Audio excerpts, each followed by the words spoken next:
Today on the Inchstones podcast, I have Delia McCabe, who is a new friend of mine and also a former clinical psychologist and neuroscientist as well, and a woman that has come into my life and broadened my idea about how nutrition can really be tailored to support the unique needs of neurodivergent children like my two, but also any of those children on the spectrum, to encourage healthy gut practices and really just encourage and educate mothers and fathers like myself. So Delia, thank you so much for being here today. My pleasure, Sarah. Thank you.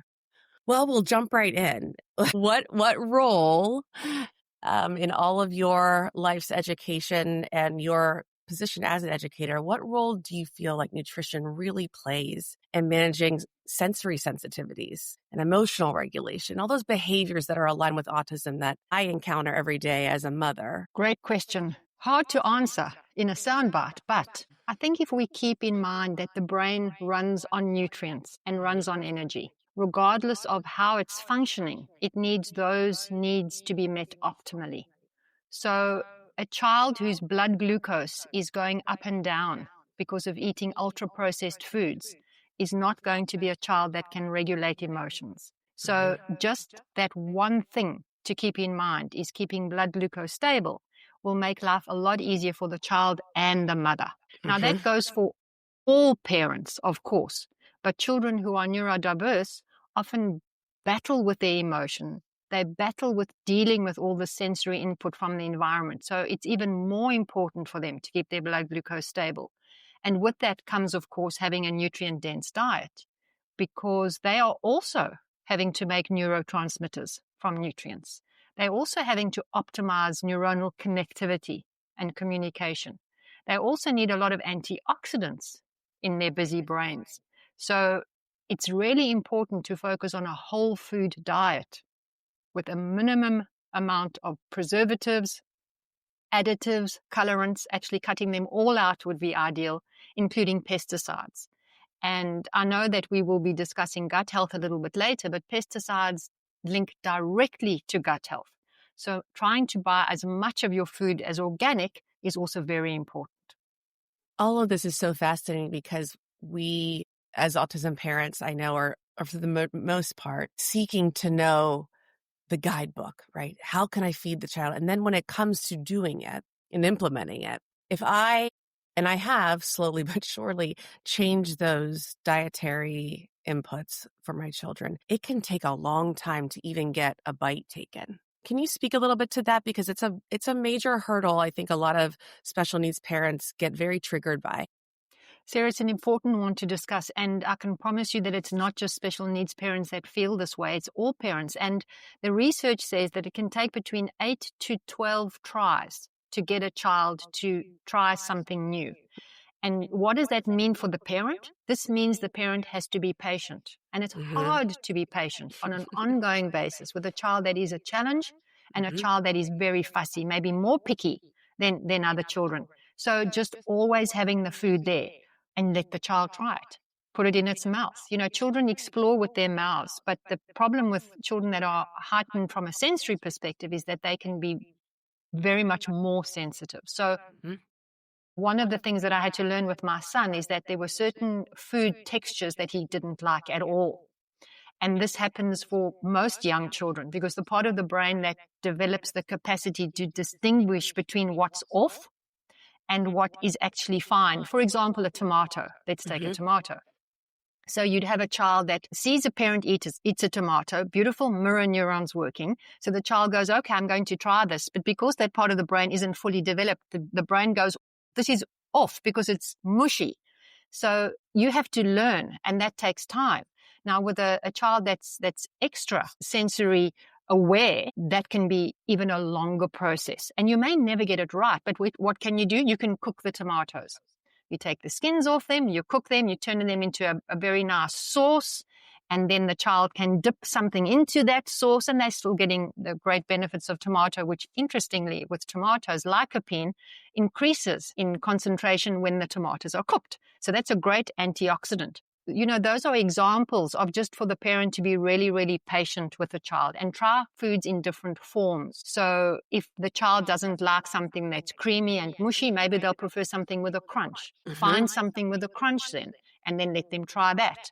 And then dips are wonderful things because children can take this as an activity set. Let's dip the carrot stick or the cucumber stick in. And maybe what they'll do is they'll dip it in and they'll eat the sauce, and they won't even eat the crunchy thing that they used to dip into the sauce. But that's fine. They're busy experiencing and trying all these different things. And guess what's happening while they're doing that? They're building new neural pathways. And they're learning. Their brain is learning without us saying a thing. That guess what? This is safe. Right. The idea of curiosity plays such a part in this because I think you cannot divorce innate curiosity of an autistic child versus a typical child, because I see them staying curious to their environment, into their world, into the foods, staying open to that possibility. It does take a lot of patience. But to your point, that the curiosity is not gone from them. Absolutely. And what you're saying there is really, really important, because we can take that and transfer that to preparing meals. So one of the things that I suggest to parents who are battling with their children in terms of introducing different foods, prepare a meal with the child. And the child doesn't even have to taste it, but the child is now involved with the food. They're looking at it, they're touching it, they may be washing it, maybe they're chopping it with a bit of a blunt knife, and you're busy helping them stir, pour something into something else. All of that is alerting their brain to the fact that they are busy preparing something that they're going to consume later. And they may watch you consume that food and not even eat that food, but guess what? They had a hand in making it. So next time, maybe they'll be a little bit more curious. So it is really about being patient and not putting any emotion into this, because the minute we put an emotion into an activity that we want our children to engage in, they know, this is something that I can press this button for the parent. And all children learn this really quickly. So it's, you kind of have to be a bit of an actress or an actor as a dad, to say, okay, I'm not going to get emotional about this. This is an experiment that we're busy conducting. And when you have that particular perspective, then you remove the emotion, because your child is getting enough food. They are getting enough nutrients. It's just that you're trying to increase the repertoire of foods that they're eating. So the patience and the lack of emotion is really important. This, for some reason, jumps me back to when I was a first-time mom and doing baby-led weaning, and how I was so afraid of the gagging, and I realized that was also a part of it, was the natural gag reflex and getting her used to the different textures. Would there be a parallel in that when it comes to offering these up and offering up and staying patient to the whole food diet with older children, as they have a lot more opinions and they have a lot more built-in patterns of their eating? Well, it's a good question, because we develop our taste buds in our first 7 years of life. And that's because during that time, we link food to emotion, and we link food to caregiving, and the taste buds are just like other neural pathways. They become established to particular textures and tastes, and the amount of sugar and so on. I think what happens to older children, they've become entrained into eating a particular kind of food and eating it at a particular time and so on. So what we need to do is increase the friction for the things we don't want them to eat, and lower the friction for what they should be eating. And that just means having available in the home all the foods that support their well-being. And the foods that don't support their well-being don't cross your threshold. And that just means that 90% of the time, they're going to be exposed to the food that's available. Have it on a shelf in the fridge that they can reach. Let them feel as if they've had some input into where that food lives in the fridge, and they can chop it up and put it into containers, and then they have some kind of sense of ownership over that food. Also, they have a choice, which is so powerful. Very, very powerful. We want to increase their locus of control in relation to the food. So when you go to the store, have a list. These are the kinds of foods that we focus on, and then be very strategic about finding the kinds of food that they used to love and finding a healthier alternative, a good swap. And that's really very, very useful. It reminds me of a story an experience that I had and that I often tell about children and their eating habits. When I was still new to the game, I went to my children's school and I gave a chat to the mothers about the kinds of food that they should be feeding their children, and it was a real wake-up call for me, because I got a call later that afternoon from one of the mums, and she was crying. And she said she went home and she was so inspired by what I told her that she threw out all the junk food. But when the children came home from school, they saw all their junk food in the bin and they became hysterical. So we want to make that shift a slow shift, but a steady shift. So you can go to the store, find the replacement, and then bring it home. And if the child said, where's that favorite thing that they love? Just go, oh, I didn't pick that up. I picked this up instead. And then just get them to replace that slowly. The other thing, of course, is to make sure that children are really hungry. And that's just a great natural neurophysiological drive that will drive them to try something new that they maybe haven't tried before because they're actually physically hungry. And that can be challenging for parents to get children to be physically hungry, but it just means that you're choosing your snacks more mindfully. So the snacks aren't super filling, they're still nutrient dense, but it means when the meal comes around, they actually feel a sense of hunger, which I think is important. That's a really important thing to remember, because there's a lot of guessing that has to come along with my children and non-speaking autism, and how that the permeation of, I know my children best. And at the end of the day, I can't really pinpoint exactly where they are on the hunger scale, right? And especially when they're not in my care and they're coming home from a day at school, I do have to mentally think, okay, they have breakfast as soon as they get there, which if they finish it all, it's this and this. I'm told they eat lunch at 11, but they're also in a very dynamic environment where the teachers allow them to bring their sandwich into a sensory playroom, and which is, I believe, wonderful, because I want them to feel like they don't have to be restricted to a chair to eat because of their sensory diet. And it puts a lot of the hunger awareness on the parent. And that can be like, I hope that they're hungry. I hope that how do we scale that? Or how do I maybe lead with my own gut on this? It's a good question, Sarah. And I think what you can do is allow them to try and lead a little bit. And you may just experiment with how you do that. So maybe just stretch the meal time maybe for 10 or 15 minutes and see. They'll get antsy. Their blood glucose will start dipping and their brain will go, whoa, we need food now. And you'll be able to see by changing behavior when that happens. And then you bring the food out. So it's a bit of a trial and error, but just be open to the fact, once again, being patient, treating it as an experiment, not having a rigid rule in relation to this. Because when their hunger drives their search for food, they'll be more open to eating what's in front of them. I remember someone asking me about Millie and Mac and their restricted, if they were very restrictive of their diets. And I said, the irony is that Millie is my most well-adjusted palate-based, broad palate. You put yellowfin tuna with jalapeno on it, she's like, she truly, and I don't even know sometimes, Delia, what I did to foster that for her. Do you think that every child is allowing for certain things to have a more robust acceptance, that curiosity is fostered differently? Because I always wonder, how did that happen with her and not her brother? Look, that's a good question. And I don't think anybody really has an answer to that. In the same way that all non-neurodiverse brains are a fingerprint, I think we have the same situation. And you may have done something inadvertently. It may have been related to your diet when you were pregnant. So it's very difficult to pinpoint any specific thing. Yeah. The only thing is just to keep patient with your son and just keep on investigating what he likes and what he doesn't like, and try to give him some control over what he chooses among the choices that you provide. Yeah, the stereotype of autistic children being picky eaters is not something I experience it in one of the children, but not both of them. And certainly I have a typical 12-year-old as well. She's more picky than her sister is. And the beautiful palette of my Millie's lunch every day is something that could be an Instagram page itself. It's like the fresh raspberries and the cucumbers and the seeded crackers.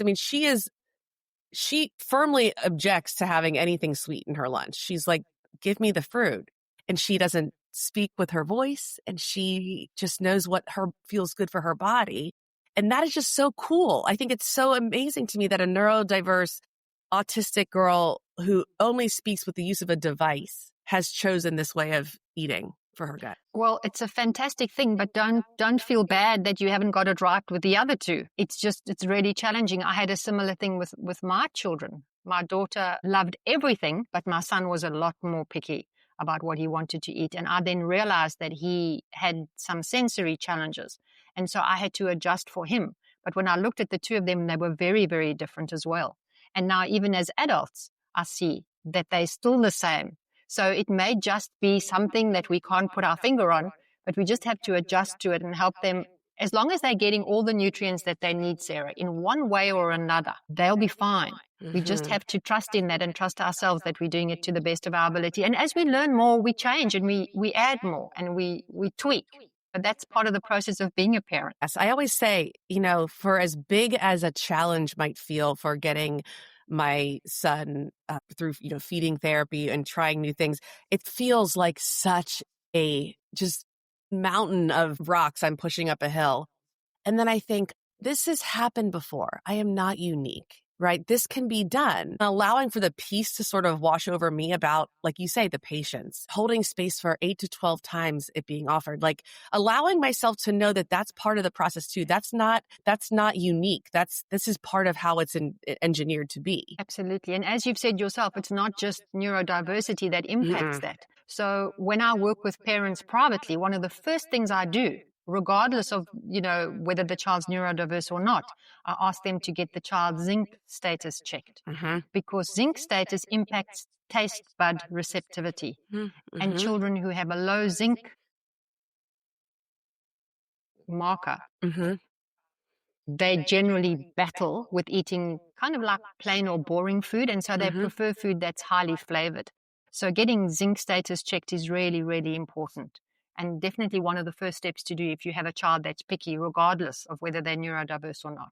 Right. That's super helpful. Moving on to what we were saying at first that we would get into, but the gut-brain connection is not only a topic that is personal to me and my growing family. I believe it's finally getting, or at least it's getting much more light in the best way put on it. How can dietary changes improve the gut-brain connection for children with autism? And where do you see this going in the current times? Where do you see this, really taking focus? I think that I agree with you 100%. It's fabulous that this is now becoming common knowledge, that more people are understanding the link.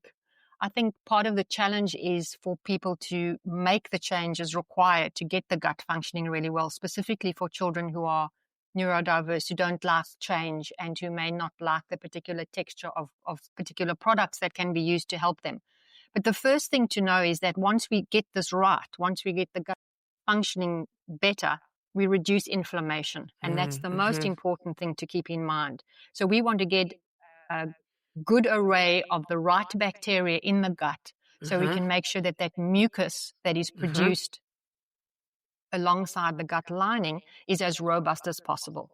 Now, what I normally suggest parents do, and I recently worked with a family with a little boy who was not speaking at age-appropriate intervals, and I suggested to them that they start giving him probiotics because he was quite okay with a wide variety of food, but he needed to up his good gut bacteria. And what we worked out a strategy for him to use the probiotics after a meal in a teaspoon of ice cream.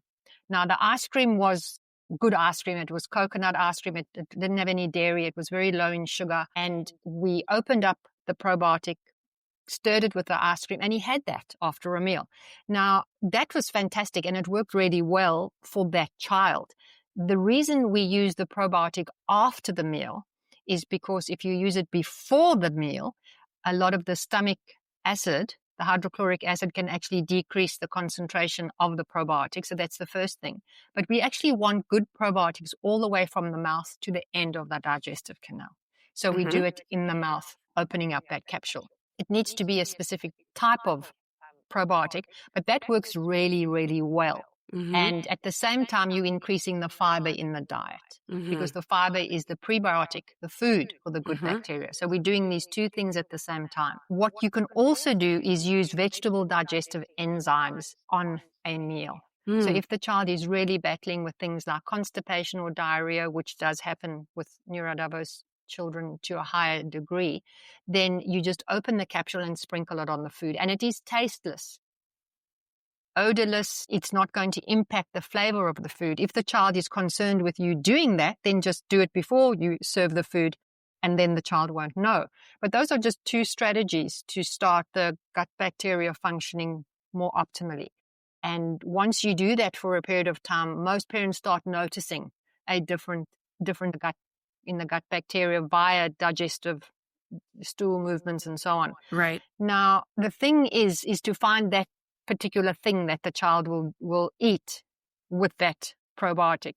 And some parents mash a little bit of banana and mix the probiotic with that, and then the child has that. Kind of like celebrate them doing that. So make a big deal of it so that they tie a positive emotion with that particular behavior, and then you'll entrench that behavior. And that's really a very simple way to start the gut working in a better way. The thing also to do is to significantly minimize pesticides.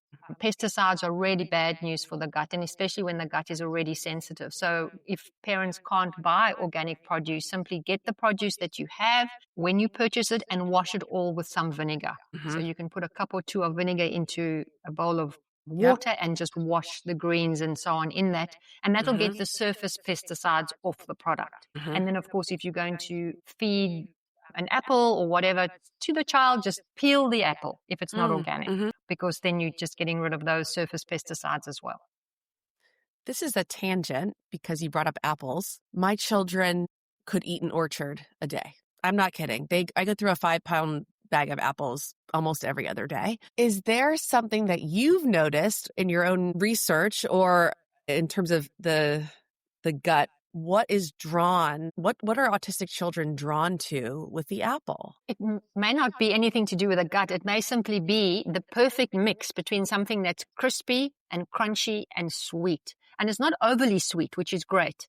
So there's something about that food that they love. It could also be that you introduced that food, that apple, at a particular point in time where they were really primed to try something new. And so they've associated that with some kind of an emotional connection or some kind of procedure, some kind of event that you'll never recall that, Sarah.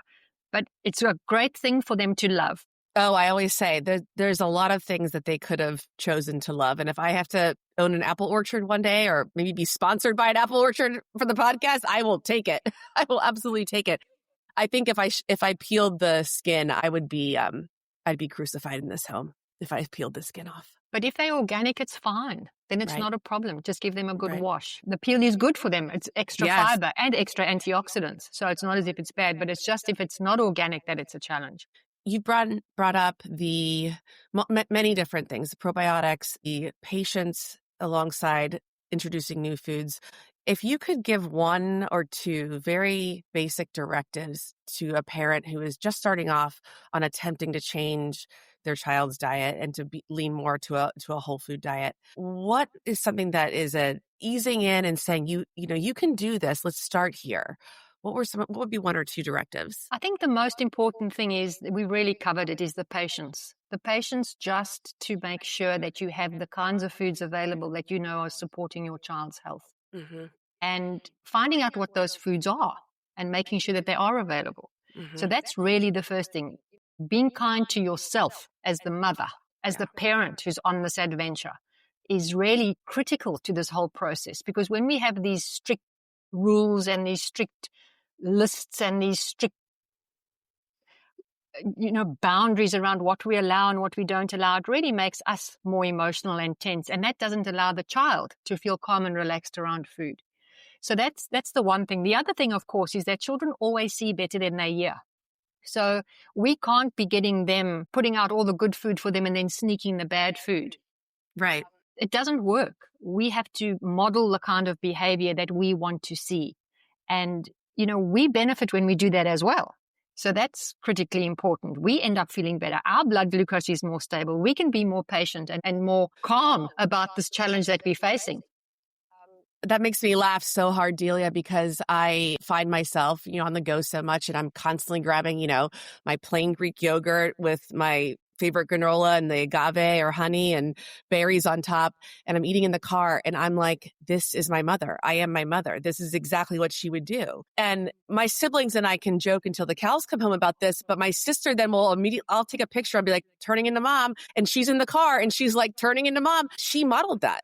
Our mother modeled that to us where if she was on the go, she was not buying something at a convenience store. She always had her nuts and berries and dark chocolate on the go. And I can make fun of her to her face every day. And then I think, well, it got to us and we do it now. Absolutely. You see, you're speaking to something so important there because firstly, the modeling of the behavior stuck. Subconsciously it was there. The other thing that you're speaking to, which you probably didn't realize you were, is the fact that you are prepared. So you don't get into the car and go somewhere being hungry. And that's another extremely important thing because when we get hungry, we make poor food choices. And that's when, children that are hungry will be making such a fuss and getting cranky with each other and getting cranky with you that you'll just buy anything that you see. And that's never a good choice. Right. So being prepared is something else that parents can do. But something else that I just want to mention, and we don't have time to go into this, but it's really, really important.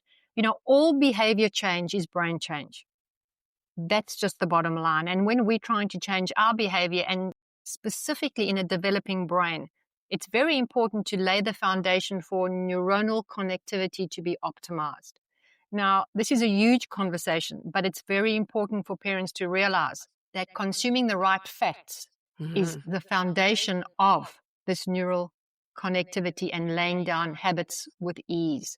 So that's something that I address with parents when I work with them privately, because when that isn't set and established, it's a lot harder to institute behavior change. And the ramifications of that are really long reaching. So I just want to mention that so that parents are aware of that fact. The right fats are critical for optimal brain development. And that's regardless of whether the child is neurodiverse or not. All brains need optimal amounts of the right fats. Would that mean avocados, eggs? Is that what would be some examples of that? No, unfortunately not. Avocados are full of monounsaturated fat. Okay. And things like coconut oil, things like the fat from animals are saturated fats. So I'm not speaking about those. I'm speaking about polyunsaturated fats. And those are the omega-3 and the omega-6 fats. And about 95% of the population today is deficient in those fats. And that, I think, is related to a lot of brain challenges. And that is something that has to be addressed. And there's not a one-size-fits-all solution to this. So just to give you an idea, when I do a lecture on fats and oils, it's a 3-hour-long lecture.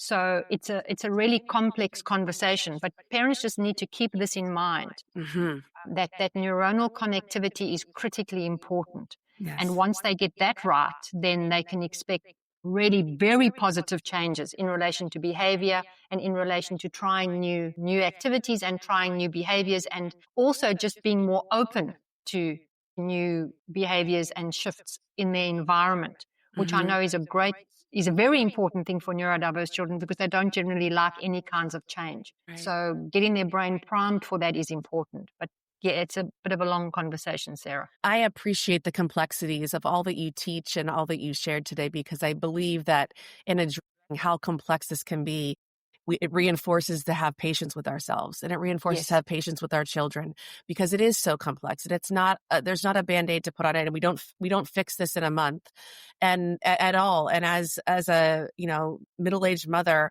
knowing that I still can make those changes because it is going to be modeled to my children as well. So thank you so much. I always feel like I'm more open to the world. I'm more knowledgeable about my own health after talking with you. And I know that just is going to permeate through this episode for other parents. So thank you very much, as always, for your time. It's a pleasure, Sarah. Thank you. All right. And until next time on the Inchstones podcast.